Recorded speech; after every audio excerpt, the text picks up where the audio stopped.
Many thanks for joining us on the newsroom this afternoon. I am Abisola Adebayo. Anambra State Governor Chukwuma Soludo has condemned the attack on Senator Ifeanyi Uba's convoy in the state.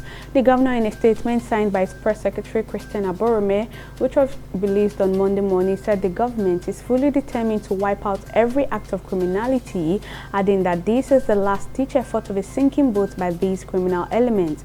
The governor also commiserated with the families of the dead victims, while also assuring that all security agencies are now on full alert to fish out the perpetrators of the attack. Meanwhile, the number of justices of Nigeria's Supreme Court has reduced to 13 as against the maximum requirement of 21 justices on the bench of the court.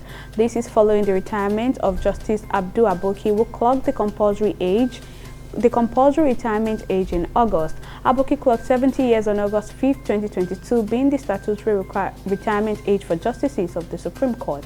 Meanwhile, Aboki is the third justice to retire in 2022 after the retirement of Mary Peter Odili and Ejembi Eko. Also, Ibrahim Ahmed, the former Chief Justice of Nigeria, resigned under controversial circumstances in June 2022.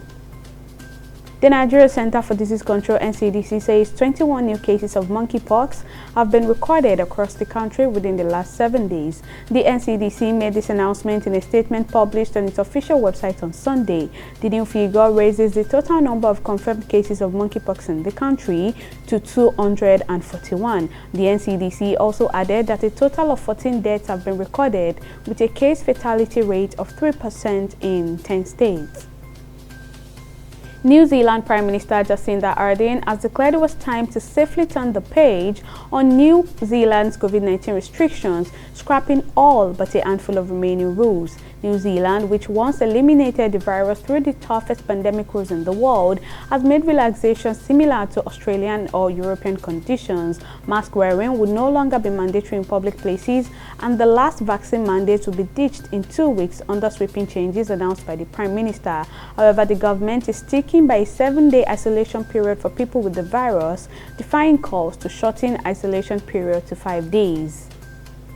The Central Bank of Nigeria says it injected 7.6 billion naira into the economy in 5 months through foreign exchange sales to authorized dealers. The Apex Bank said this in its monthly economic report for May 2022. According to the report, CBN said it intervened in the FX market to stabilize the value of the naira with $1.6 billion and $1.39 billion in January and February respectively. The Apex Bank added that it pumped 1.82 billion naira in March and 1.56 billion in April and $1.18 billion in May 2022.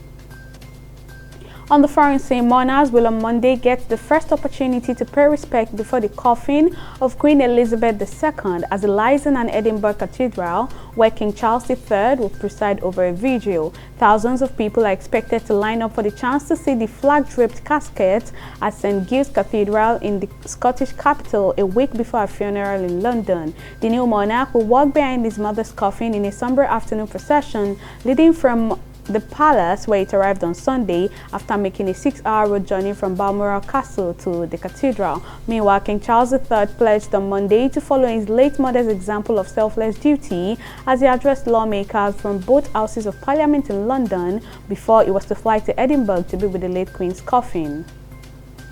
In sports, Spain's Carlos Alcaraz has won his first Grand Slam title, becoming the youngest male tennis player to secure the world #1 ranking. The 19-year-old beat Norway's Casper Ruud 6-4, 2-6, 7-6, 7-6-3 in the final of the US Open on Sunday. Alcaraz, who is the first teenager to claim the top ranking, is the youngest Grand Slam men's champion since Rafael Nadal at the 2005 French Open, after a performance that yielded 55 winners and 14 aces. He is also the youngest champion in New York since Pete Sampras in 1990. Well, that's all on the newsroom at this time. Many thanks for watching.